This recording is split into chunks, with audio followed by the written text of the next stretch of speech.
Welcome to the Sky Commander Flight Brief. It's your mission-ready podcast for drone pilot training and aerial insights across Canada. From Transport Canada rules to real-world drone ops, we break it down, take you higher, and help you earn your wings. Because here at skycommander.ca, we don't just fly. It hints there's more to it. It's a masterclass, a deeper level, maybe a philosophy or a community focus, perhaps. It's definitely intriguing, sets them apart from just, a basic tips show. Skycommander.ca is the obvious next step. Precisely. If you're thinking about flying a drone in Canada, boom, this content is aimed right at you. Powered by skycommander.ca. The elite podcast for Canada's drone pilot. Okay, let's get started. Imagine a world where drones are just, everywhere. As common as cars, maybe. Zipping overhead, delivering packages right to your door. Or maybe they're inspecting bridges, power lines, all that critical infrastructure. Even helping out in emergencies. Sounds pretty futuristic, right? It's definitely exciting. Loads of potential. But, and this is the big but, with that potential comes a really critical responsibility. Safety. How do we make sure these autonomous eyes in the sky operate, flawlessly? Keeping people safe, property safe, other aircraft safe, both down below and up in the air. So today, we're doing a deep dive into something called Operational Risk Assessment, ORA for short. Now, this isn't just some dry regulatory thing you skim in a manual. This is the absolutely essential framework. It's what drone pilots, organizations, everyone uses every single time they plan a flight to systematically identify, rigorously evaluate, and then, crucially, proactively manage the risks that just come with putting a drone in the air. Our mission today, we want to take this topic, which can seem pretty dense, and turn it into clear, actionable insights for you. We'll unpack the core ideas, walk through some really compelling real-world scenarios from right here in Canada. And we'll explore how drone safety is evolving. The goal is to make you really in the know about how we keep our skies safe. We've pulled from a whole stack of sources, Transport Canada guidelines, detailed exam prep stuff, those practical scenarios to give you the important nuggets. Okay, let's get into it. Yeah, it really is foundational. I'd argue it's the absolute bedrock for anyone involved with drones, whether you're a pilot pushing the limits, a business integrating drones, or honestly, even if you're just curious about how these things are safely fitting into our airspace. ORA is really where safety begins. Okay, so let's start with the absolute basics of ORA. For maybe someone new to this, it sounds technical. But like you said, it's about thinking systematically about safety before the drone even lifts off. It's not just, a hunch that, this looks okay, it's formal, it's structured. We all do quick mental checks before doing risky things, right? But ORA is like that on steroids, documented. Can you help frame that core idea? Absolutely. Think of it as a really disciplined thought process. So formally, Transport Canada, ICAO, the International Civil Aviation Organization, they define ORA as a systematic process. You identify hazards, you assess the likelihood and the severity of risks to people, property, other aircraft, and then importantly, you implement specific mitigations before the flight. It's fundamentally proactive. It's designed purely to minimize potential harm before it can happen. Right. Starting with the formal definition is good because that's what regulators look for. But let's break it down. Plain English. Mm-hmm. For me, ORA feels like your drone's ultimate pre-flight safety filter. Before every single flight, you're basically asking yourself, okay, what could possibly go wrong here? Right. And how bad could it be if it does go wrong? Then how likely is that bad thing really? And the big one, what can I actively do right now to shrink that risk way down? Is that the right way to think about it? That's precisely the right mindset. And it highlights something really crucial. ORA forces you to confront potential failures before they happen. It kind of pushes back against that natural human bias to just assume everything will be fine. To make it even more relatable, think about crossing a busy street. We do this instinctively, right? First, you look left, you look right. That's your hazard identification of the cars. Then you judge their speed, their distance. You're assessing the likelihood they'll reach you. Next, maybe subconsciously, you imagine getting hit. That's the severity you're weighing. Finally, you decide, use the crosswalk, wait for the light, find a gap. Those are your mitigations. You're actively reducing the risk. That's a fantastic analogy for the basics. But I guess, unlike crossing a street where our brains are kind of hardwired for that immediate threat check, ORA for drones needs a much more systematic approach. Abstract, maybe. Where do people usually struggle to translate that street-smart intuition into drone safety planning? That's a great point. The challenge with drones is often the consequences feel disconnected from your immediate action. The cause and effect isn't always obvious right in front of you. Our intuition might say, it's just a small drone, what's the big deal? But ORA forces you to consider that worst case, like it falling over a sensitive area, which could be catastrophic. It's about taking that internal gut check and making it external, documented, repeatable. And yeah, that can feel a bit counterintuitive at first. And, for anyone needing a quick memory aid, one I like is ORA, Only Responsible Aviators. It really emphasizes that responsibility aspect. Oh, I like that. Only responsible aviators. It really hammers home the ethical side of it. Okay, now we have the core idea. There are a few key terms that just pop up constantly in drone safety. Let's start with ground risk.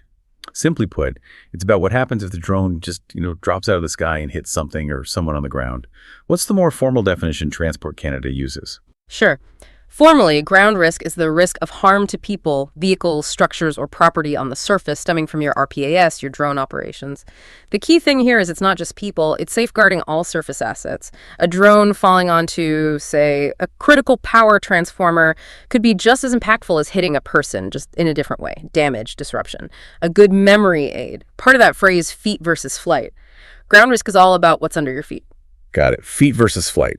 So then the other side of that coin is air risk. That's about collisions up in the sky, yeah. Precisely. Air risk is the risk of a collision between your RPAS and any other aircraft in the airspace.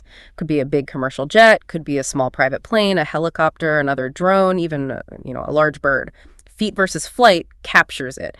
Air risk is about what's in flight, and the insight here is that air risk often carries a higher potential for catastrophic outcomes just due to the speeds and energies involved in mid-air collisions. Okay, so we identify hazards, we assess the risks, but then what? That brings us to mitigation. These are the actions we take, preventative measures almost. Yeah, exactly. Think of mitigations as your active safety layers. A mitigation is a control or an action you implement specifically to reduce the severity or the likelihood or even the exposure of a risk you've identified. These are your drones, seatbelts, and airbags, basically. It's not enough to just know a risk exists. ORA demands you actively do something to make that potentially dangerous situation less dangerous. And the thing is, effective mitigations rarely eliminate risk entirely. That's also impossible. But they bring it down to an acceptable level, either less likely to happen or less bad if it does. And there are bigger concepts that help structure this, right? Frameworks, like SORA. Indeed. SORA, that's the Specific Operations Risk Assessment. It's a really critical framework. It actually started in Europe, developed by EASA, but it's been widely adopted globally and heavily influences Canada's approach. Simply put, think of SORA like a very detailed step-by-step recipe card for complex drone flights. The really advanced stuff, it gives you a structured way to analyze ground and air risks and then figure out the specific mitigations you need to really prove, that all your risks are under control to a very high standard. A memory aid we use is SORA, Step-by-Step Operational Risk Approval. It emphasizes that process for getting regulatory sign-off. That's a great way to remember it, step-by-step approval. Then there's ARP, that acronym. Yeah. It sounds like something you want, but maybe hints at, limitations. ALARIC. It stands for as low as reasonably practicable. And yeah, it's a cornerstone principle in risk management. It means your mitigations have to reduce the risk to the lowest level that's actually feasible without being totally disproportionate to the operation scale or benefits. The crucial insight: you don't aim for zero risk. That's just impossible in the real world, especially aviation. Instead, you strive for the lowest acceptable level you can realistically achieve given the tech and operational facts. A memory aid could be ALRP, almost like a riskless pilot. Pushes you towards that ideal, Almost like a riskless pilot. I like that. And finally, a simple one, 3L. What's that? Yes, 3L, likelihood, loss, and layers. It's just a very simple, memorable way to keep the core parts of risk analysis front and center. You consider the likelihood of something happening, the potential loss or consequences if it does, and the layers of protection you add through your mitigations. Just a handy mental checklist, really. Okay, terms nailed down. Now, the tool that really brings it all together, the risk matrix. This seems like it's right at the heart of ORA. Yeah. Quantifying risk visually. Absolutely. The core idea of the risk matrix is pretty elegant. Likelihood times severity equals your overall risk level. Simple multiplication, basically. It gives you that structured, visual way to quantify risks, moves you beyond just feelings to a more objective assessment. It's fundamental. Transport Canada absolutely expects operators to understand it and use it. So how are likelihood and severity broken down in the matrix? Is it super complex? or more practical? Typically, it's kept fairly straightforward for practical use. For likelihood, you might just classify things as rare, occasional, or likely, simple categories. And for severity, usually minor, major, or catastrophic. When you combine these on a grid, you get that clear, often color-coded picture. Green for okay, yellow for needs controls, red for stop, unacceptable. So this matrix isn't just like an academic thing. It's for making actual flight decisions in the moment, right? For a pilot, it's not just theory. Exactly right. Its main job is to help you make informed calls about whether a flight can proceed, or if you absolutely need more mitigations first. If your first assessment puts you in that red zone high risk, that's your non-negotiable signal, more mitigation needed. Or maybe the whole flight needs a rethink. The goal always is to move diagonally down on that matrix. Take a high-risk situation, maybe top right corner, and through smart planning and mitigations, bring it down to the lower left, the safe, acceptable zone. Low likelihood, low severity. I really like that image. Moving diagonally down shows the power of good mitigation. And for a memorable analogy, I heard someone compare the risk matrix to like sizing up a situation on a dating app. Rare plus minor issue, maybe, swipe left, but likely plus catastrophic. That's a toxic relationship we're in. Mitigation in this analogy is like setting healthy boundaries to make it safer. What do you think of that? That's definitely vivid and memorable. It highlights assessing the potential downsides and deciding if they're acceptable. And it ties right into a really critical concept, one we see tested a lot, the rare but catastrophic trap. The rare but catastrophic trap. Okay, that sounds vital, especially when you're thinking about public trust, right? It really is. It's a key insight and honestly, a cognitive bias we have to fight against. Even if an event is statistically super rare, if the potential severity is catastrophic, it still demands significant mitigation, period. You absolutely cannot just ignore a low likelihood if the potential loss is extreme. The real red flag of a rare catastrophe isn't just about technical safety, it's about maintaining public trust, the future of the whole industry. One catastrophic event, no matter how rare the cause, could set the entire industry back years, leading to way tougher rules for everyone. Would you give us a concrete example of that? Sure. Think about a drone battery having a thermal runaway mid-flight, basically, catching fire. Statistically, pretty rare with quality batteries and good management. However, imagine that happening directly over a packed area, a downtown market, a park concert, a schoolyard. Yeah. Severity, catastrophic, severe injuries, panic, maybe fatalities. So even though it's rare, you must have rigorous mitigations. Things like using fireproof battery bags, doing thorough pre-flight battery health checks, charging safely, and conservative flight planning to just avoid dense crowds whenever possible. It's recognizing that some risks, even if they're long shots, have consequences so huge they demand almost disproportionate preventative action. Right. So even if the chance is tiny, if the outcome is devastating, you treat it like a major threat. I'm picturing it like that ghost pepper hot sauce analogy someone used. You rarely eat it, but when you do, the result is catastrophic, so you're super cautious, so maybe a memory aid. Rare catastrophe, red, like a giant flashing red sign you just can't ignore. Exactly. You want to take that situation, that potential red mountain of risk, and through careful, thorough planning, bring it way down to a green valley of safety. It's making sure even those unlikely high-impact events are covered by robust plans and safety measures. Okay, let's dive into the pillars of danger then, starting with ground risk factors. And I'm guessing the big one, maybe obvious, but with critical details, is population density. Oh, absolutely fundamental. And the nuances often get missed. The sheer number of people or valuable assets on the ground directly impacts the severity if something goes wrong. Flying in a busy downtown core, inherently way higher ground risk than over a remote field. Why? Higher density means higher potential for multiple injuries, big property damage, public alarm if there's a crash. The risk isn't just if it crashes, but what it could hit. And this links straight to a major regulation, right, about flying over gatherings. Yes, absolutely. Flying over assemblies of people is generally prohibited. That's CRR's 901.39. You need specific special authority, which almost always means getting an SFOC, a Special Flight Operations Certificate from Transport Canada. This isn't just a guideline, it's a regulatory cornerstone for managing ground risk. Regulators are, understandably, deeply focused on public safety, and a drone falling into a crowd is nightmare scenario number one. So, what is an assembly of people? Because I bet it's wider than just, a stadium concert or a parade. It is, and this is where pilots often trip up. It's way more expansive than just huge events. An assembly could be an outdoor market, kids playing soccer, people at a bus stop, a line outside a shop. Basically, any situation where people are gathered and, critically, cannot easily disperse or move away quickly if a drone starts falling. The test is less about the number, more about their ability to escape.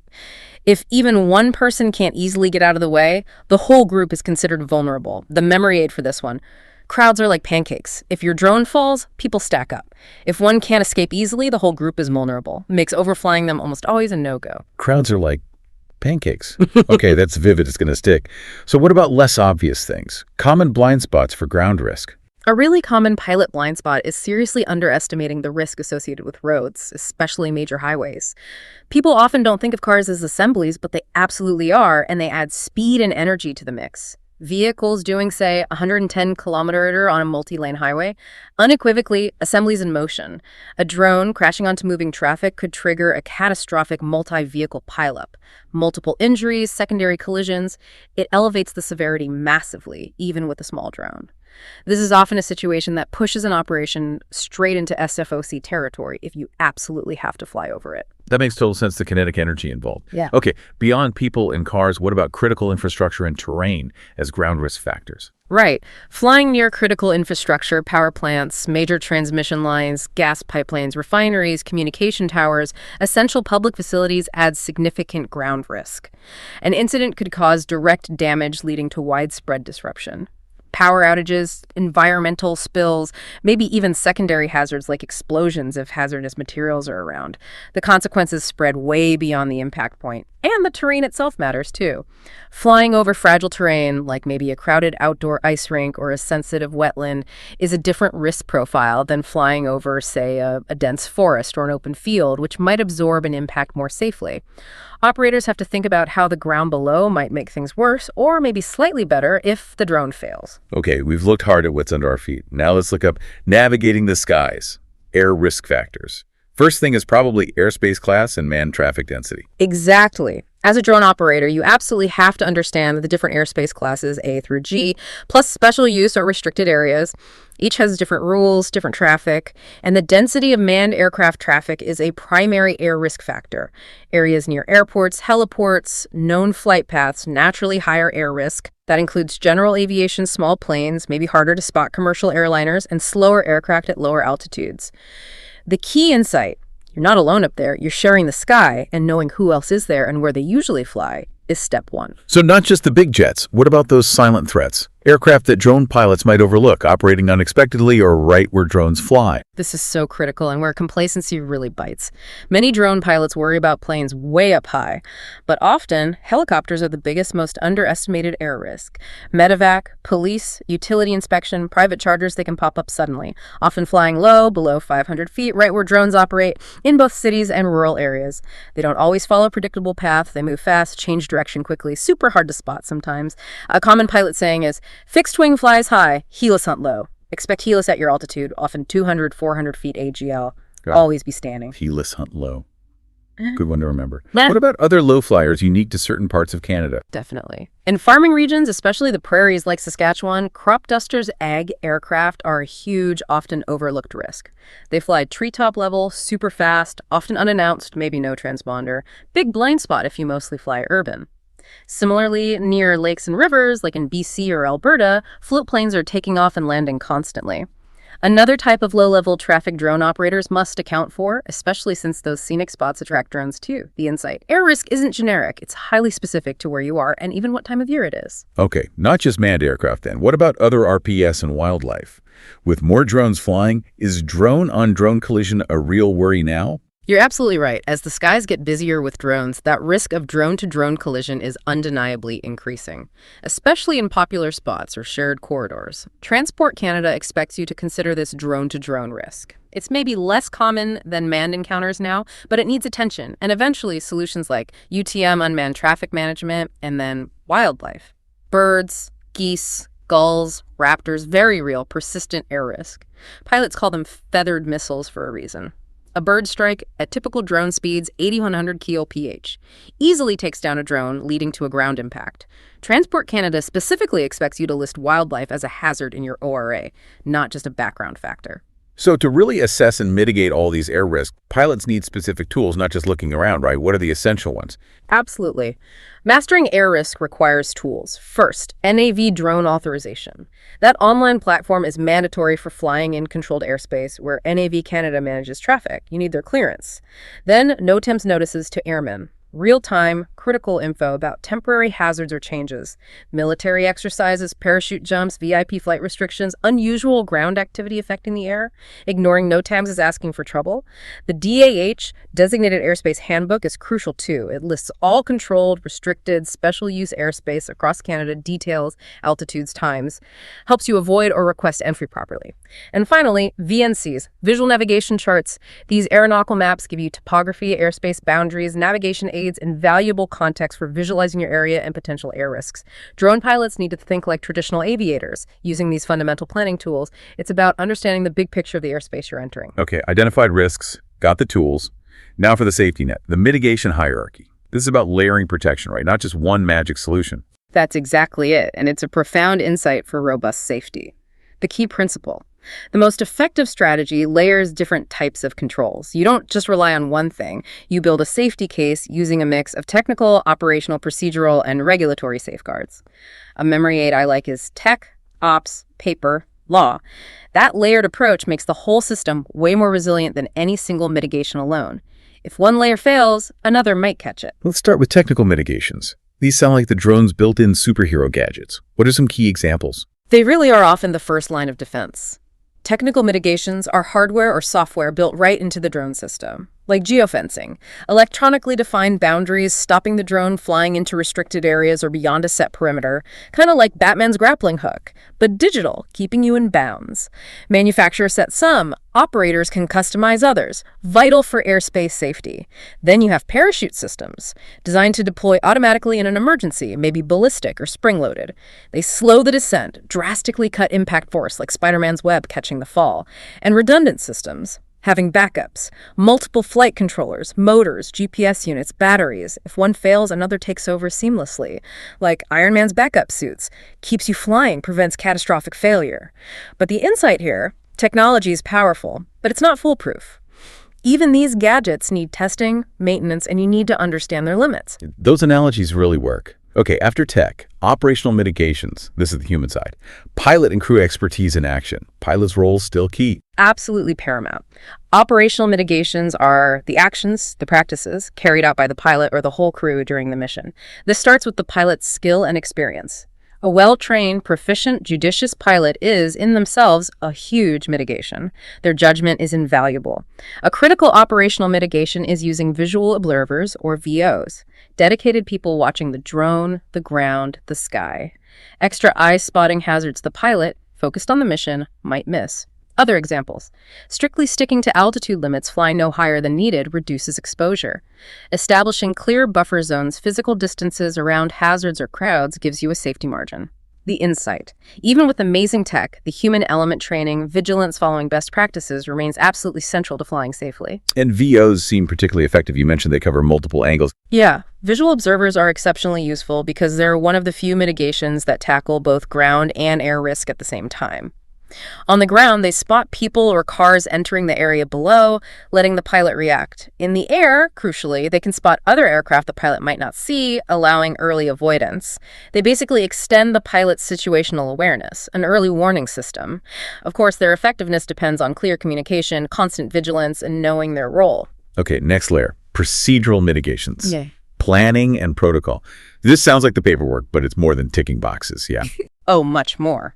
These are the documented processes, the protocols, the plans that guide the operation consistently. Things like standard operating procedures or SOPs, clear written instructions for specific flights, pre-flight, emergency response, everything. Standardizes best practice. Checklists, pre-flight, in-flight, post-flight. Absolutely essential. Ensures nothing gets missed, especially under pressure. And detailed contingency plans. What exactly do you do if you lose the link? If the drone flies away, battery fails. Where are your pre-identified emergency landing spots? The insight is these procedures create a predictable, reliable safety framework, reduces relying on improvisation when things go wrong. They're the rules of engagement everyone on the team understands. And finally, regulatory mitigations. Adherence to rules and clearances, working with Transport Canada and Navi Canada. Exactly. This is about complying with the law and getting the needed authorizations. Includes getting NAV drone authorizations from NAV Canada for controlled airspace, legal compliance, deconfliction, special flight operations certificates, SFOCs, needed for flights outside standard rules or where risks can't be fully mitigated otherwise. It's Transport Canada saying, okay, this needs extra scrutiny. And filing NOTAMs for certain complex operations to alert other pilots prevents surprises.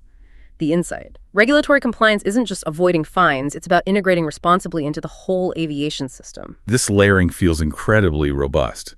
But there's that crucial distinction people miss, right, about insurance. It feels like a safety net, but it's not a mitigation.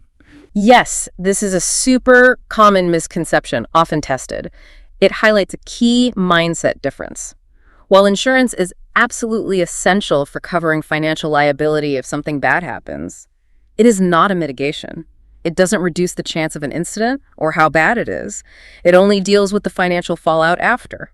The critical insight. Many new operators mistakenly think insurance makes them safe. That fosters complacency, maybe cutting corners on planning, undermining the whole point of ORA. ORA is prevention. Insurance is recovery. Huge difference. That's a really powerful distinction. Okay, we've unpacked the concepts. Let's bring them to life with real-world scenarios. This is where ORA gets tested, right? Yeah. Applying it in diverse places. Yeah, these scenarios are great for seeing how all the theory fits together in practice across different Canadian settings. They really force you to think through the actual challenges. Let's start with scenario 1, rooftop inspection downtown Calgary. Inspecting HVAC on a 15-story building right near the Calgary Tower. What are the immediate risks jumping out? Okay, right away, your ground risk is extremely high. Dense urban core pedestrians, cars, crowded sidewalks, other buildings right there. Any ground failure, severe, potentially catastrophic consequences, many people, lots of property. The air risk, also high. You're close to Calgary International, CYYC, that's Class C controlled airspace airliners, GA traffic, plus, crucially, active police and medevac helicopters using those urban corridors, often low and unpredictable, immediate, obvious hazards everywhere. So how does a responsible operator layer mitigations for that kind of high-risk job? Okay, first, operationally. Schedule it super early, maybe a weekend morning. Minimal foot and vehicle traffic. Restrict access directly below maybe ground crew setting up a temporary safety perimeter. A highly trained visual observer, a VO, on the ground is critical watching both ground hazards and unexpected air traffic, technically. Implement strict geofencing. Keep the drain absolutely within the building's footprint, away from the tower, away from streets. A drone with a reliable parachute system would be a very strong technical mitigation here too, reducing impact energy if something fails, regulatorily. Getting NAV drone authorization for Class C is non-negotiable. Meticulous NOTAM check is essential. You might even file your own NOTAM to alert others. This scenario really shows that complex, multi-layered approach needed downtown, addressing both ground and air risks fully, pushing the boundaries of routine ops. Okay, from downtown Calgary to scenario 2. Rural farm mapping in Saskatchewan. Mapping a huge 400-acre wheat farm. Sounds way safer on the surface, doesn't it? On the surface, maybe?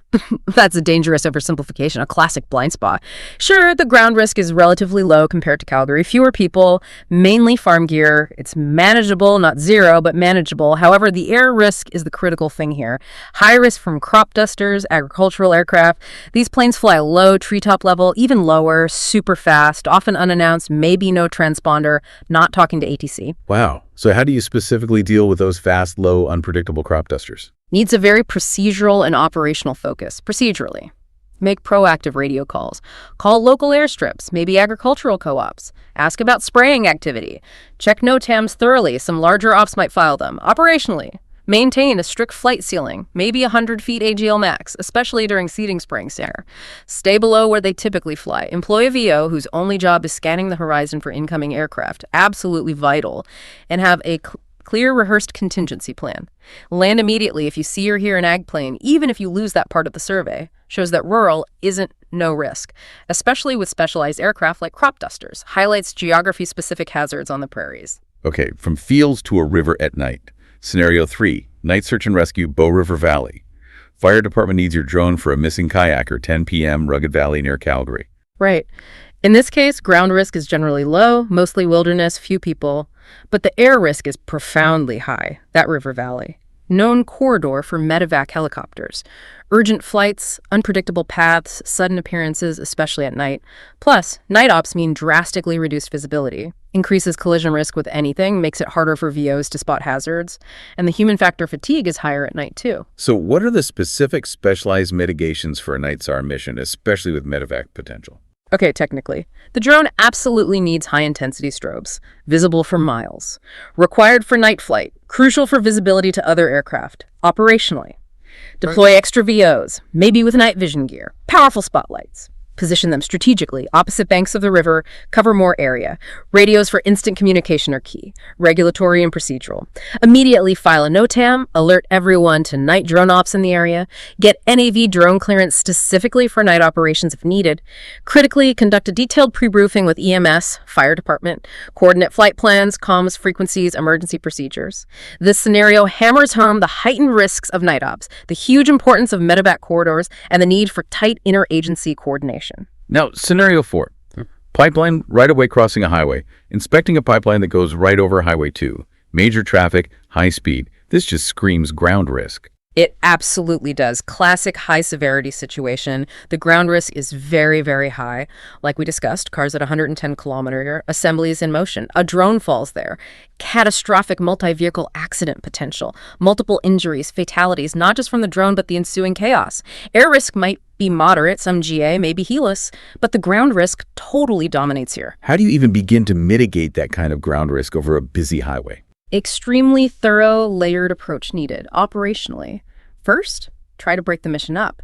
Fly parallel to the highway as much as possible, minimize direct overflight, if you must cross directly. Extensive coordination with provincial traffic authorities. Schedule for lowest traffic times, maybe overnight, possibly even temporary traffic control measures, which are complex and expensive, technically. Use a drone with a highly reliable parachute system, maybe even RTK, PPK, GPS for super precise positioning and stability, reducing loss of control chances, and critically, regulatorily. If you absolutely must cross the highway and you can't mitigate that ground risk down to an ALRP level with standard methods, then a Special Flight Operations Certificate, SFOC, will almost certainly be required from Transport Canada. Prime example where a routine sounding task gets pushed into complex certification territory because of extreme ground risk over critical infrastructure with assemblies in motion. Roads are high-risk zones. And finally, scenario 6. Forestry operations in northern Alberta. Inspecting logging clear cuts, remote northern forest. Okay, here. Ground risk is moderate to high. Remote, yes, but active work sites. Forestry workers with chainsaws, heavy logging machines, drone failure could injure people, damage expensive gear. Air risk, also high. Helicopters are used all the time up there. Ferrying crews, fire suppression surveys, operations are dynamic, sudden appearances, low altitude. How do you manage risk in that kind of dynamic industrial remote setting? Needs robust procedural and operational coordination. First, establish direct radio contact with the forestry crews on the ground. Coordinate everything. Understand their active zones. Implement a clear no-fly buffer around active work areas, people, or machines. Also crucial. Coordinate directly with any active heli base or air ops center nearby. Know their flight schedule, their intentions. As a contingency, clear rehearsed plan to land the drone immediately at the first sight or sound of any helicopter. Technical might involve drones with longer flight times to minimize takeoffs, landings, in tricky terrain. This highlights the absolute need for proactive coordination with everyone else using the ground and air, especially in industrial or remote settings. Wow. Okay, so as you can see from all those examples, ORA is definitely not a simple checklist. It's dynamic, it's layered, it adapts to every single environment. And it's something that's evolved quite a bit over time too, hasn't it? From just informal judgments to these really structured frameworks. It really has. And understanding that evolution helps appreciate where we are now. The whole idea of systematic risk assessment. It started in manned aviation safety, military UAVs, ICAO, the International Civil Aviation Organization, right here in Montreal. They heavily pushed the global safety management system model, that hazard ID, risk assessment, mitigation process we use now. So how did that play out in the early days for civil drones here in Canada before, say, 2019? Well, in Canada, the early days, maybe 2010 to 2018, before the big Part 9X regulations came in, almost any drone flight beyond a basic toy needed an SFOC, a Special Flight Operations Certificate. Risk was handled very ad hoc, subjective. Transport Canada inspectors basically judged if your plan looked safe, based on pretty limited guidance. It led to really inconsistent approvals, lots of confusion for operators, and it kind of stifled innovation because there wasn't a clear path for doing complex things safely. Drones were mostly seen as hobbyist gear, not serious aviation tools. The rules reflected that. So it sounds like there was a real need for more structure, more formalization. What actually pushed that big regulatory change we saw later? Was it mainly accidents? Absolutely. Accidents, and maybe even more so near misses, were huge catalysts. A string of international incidents really highlighted the safety gap. Crashes into crowds, documented near misses with airliners, injuries from uncontrolled drones. Public concern was rising globally. Regulators had to act. The 2017 Gatwick incident in the UK, that was a watershed moment. A major international airport shut down for days by drone sightings. Chaos for hundreds of thousands of passengers. It dramatically showed how drones could disrupt national airspace, paralyze infrastructure, created global urgency. And here in Canada, did we have similar things happen that pushed for formalized risk assessment? Yeah, we had our own share of serious near misses and incidents too. Drones getting dangerously close to medevac helicopters, which are trying to save lives. Drones interfering with water bombers fighting devastating forest fires. These incidents really underscored the urgent need for a robust, formal risk assessment framework. Something beyond subjective calls. Something that set a consistent high safety standard across the board. Showed even small drones could have big consequences if misused. So that brings us to the big shift. CARS Part 9s in 2019. Monumental change for Canadian aviation, wasn't it? Oh, absolutely. SOR 2019-11, introducing CARS Part 9s, truly monumental for drones in Canada. In 2019, we completely rewrote the drone laws, moved from that SFOC heavy system to one based on risk categories: basic, advanced, complex, still needing SFOCs. And for the first time ever, formal risk assessment became mandatory for all advanced and complex operations. ORA was formalized, moved away from basic guesses to a structured method. Crucially, the new rules borrowed heavily from EASA SORA model language structure, brought Canada much closer to international best practices, made things easier for Canadian operators globally. And it didn't stop there. What about the very latest update, SOR 2025-70? What's that mean for operators right now? Right. As of 2025, this new amendment, SOR 2025-70, has added a critical new layer. It significantly raises the bar for ORA. Now, all Level 1 complex drone operations must have a formally documented, structured ORA. It's no longer good enough to just think about the risks and mitigations. You have to formally record your assessment, your decision process, your mitigations, write it down. This reflects Transport Canada's ongoing push for harmonization with global standards, ICAO, EASA, JERIS, Joint Authorities for Rulemaking on Unmanned Systems, makes cross-border ops easier, safer, more consistent. The key insight and a good memory hook. If it's not written, it's fiction in the eyes of Transport Canada. As of 2025, the sky's a bit different. Documentation is paramount. If it's not written, it's fiction. Wow, that really drives home the need for accountability. It seems like ORA is always evolving, demanding pilots keep adapting. What else should we know about really mastering ORA beyond the basics, and what's the future look like? That phrase really nails the regulatory mindset now. And yeah, a core part of mastering ORA is knowing it's not just a pre-flight checkbox. It's a continuous, dynamic mindset. Conditions change mid-flight, right? Winds pick up, an unexpected helicopter appears, a crowd gathers below where it was clear before. Transport Canada expects you to continuously reassess risk during the flight. If things change, risks go up. The right move is almost always pause, reassess, be ready to abort, land safely, or change your plan to stay safe.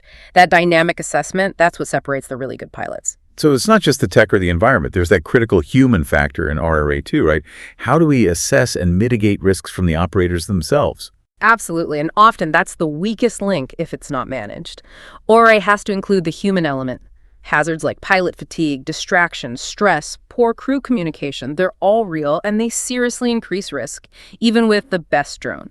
This is where CRM, crew resource management, comes in, borrowed straight from manned aviation. It's all about effective teamwork, communication, decision-making within the whole drone crew pilot, VOs, ground support. The idea is the whole team is a safety resource, a good memory aid. CRM crew really matters.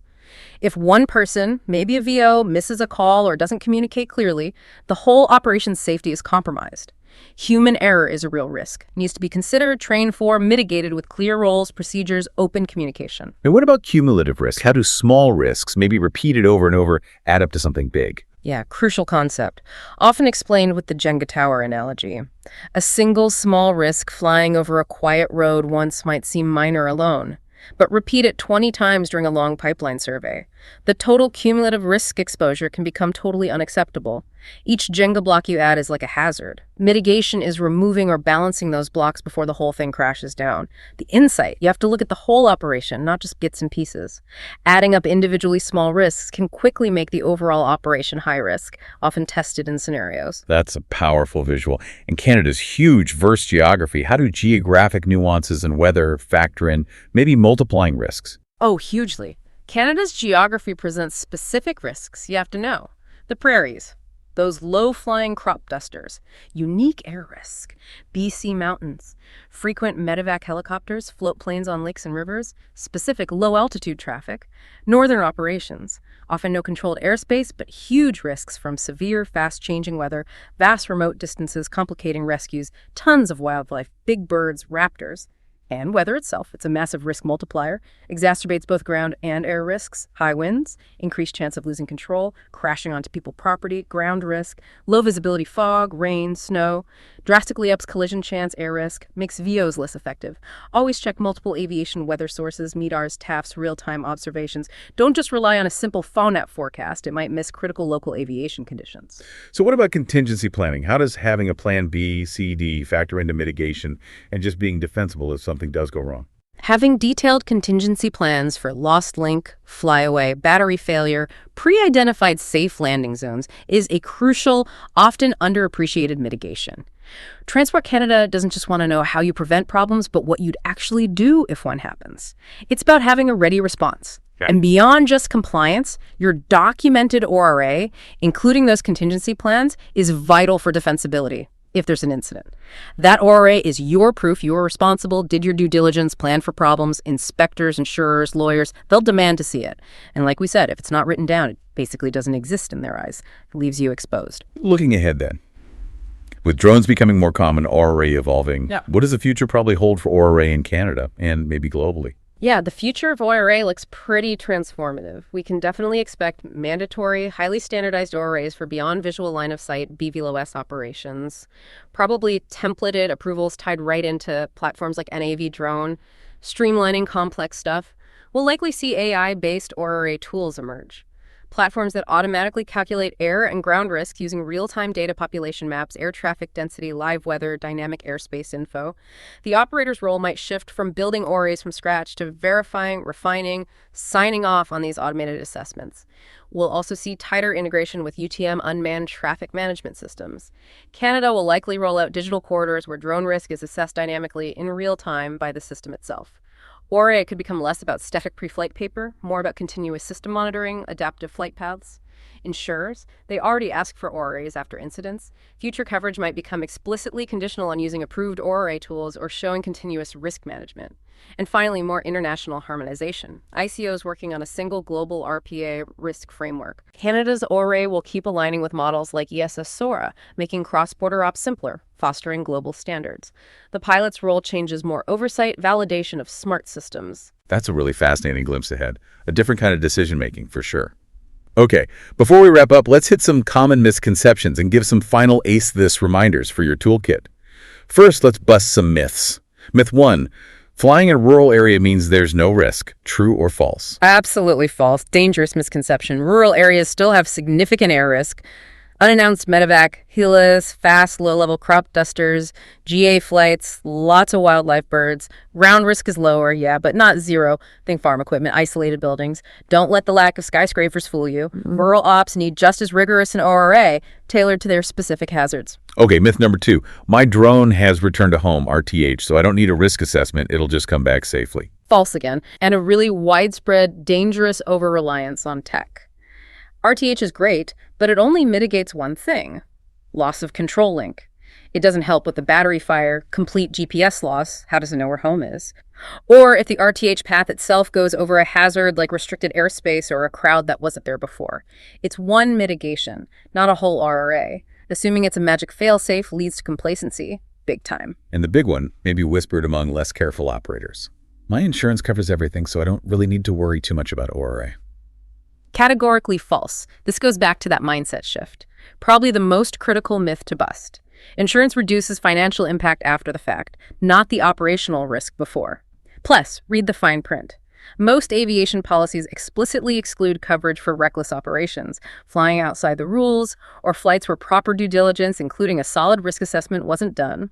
An undocumented or flimsy ORA could easily signal noncompliance or recklessness, potentially voiding your coverage right when you need it. It's about responsibility first, liability second. Okay, great myth busting. To wrap up with some really impactful takeaways, what are the final ATHIS reminders for our listeners to really nail ORA? Okay, top reminders. 1. Always assess both ground risk and air risk. Before every flight, they're distinct, need separate thought. 2. The risk matrix is your friend. Use likelihood times severity. Quantify your risks. And remember, rare but catastrophic still needs major mitigation. Protects public trust. 3. Layer up your safety. Use multiple mitigation types, technical, operational, procedural, regulatory. Layers are stronger. 4. Remember the 2025 rule change? That SOR 2025-70, structured documented ORA is now mandatory for Level 1 complex ops. If it's not written, it's fiction. Get it on paper. 5. Utilize your tools. Always use NEV drone, check NOTAMs meticulously, reference the DAH, VNCs, inform your assessment, not optional extras. And finally, 6. Remember the goal. Reduce risk to an acceptable level, ALRP, not zero. Zero risk is impossible in aviation. If you see zero risk as an option, it's probably a trick question testing your understanding. We have truly taken a deep dive today, uncovered this intricate world of operational risk assessment for drones. From nailing down grounds and air risk, navigating that crucial risk matrix, layering powerful mitigations, to seeing ORA in action in those real-world Canadian scenarios. You should now have a really solid grasp of how this invisible scaffolding of safety supports every single drone flight. We even traced its evolution from ad hoc calls to formal rules and glimpsed that automated, integrated future. It's so clear. Responsible drone ops. Built on diligent assessment, constant adaptation, relentless attention to detail. As drones get woven deeper into our daily lives, deliveries, inspections, maybe even air taxis one day. Perhaps the most critical flight control isn't the joystick anymore. Maybe it's the meticulous planning, the continuous risk assessment that happens long before launch. So the question to ponder is, what future innovations in ORA might make our shared skies even safer? And how much of that deep responsibility will eventually shift from the individual pilot's hands onto the intelligent self-assessing drone platform itself? Makes you rethink human oversight in autonomous flight, doesn't it? That's a wrap on today's mission, Commander. See above, go beyond, get ahead. For more training, tools, and intel, head to skycommander.ca. If you learned something new, share it, subscribe, and leave us a 5-star debrief.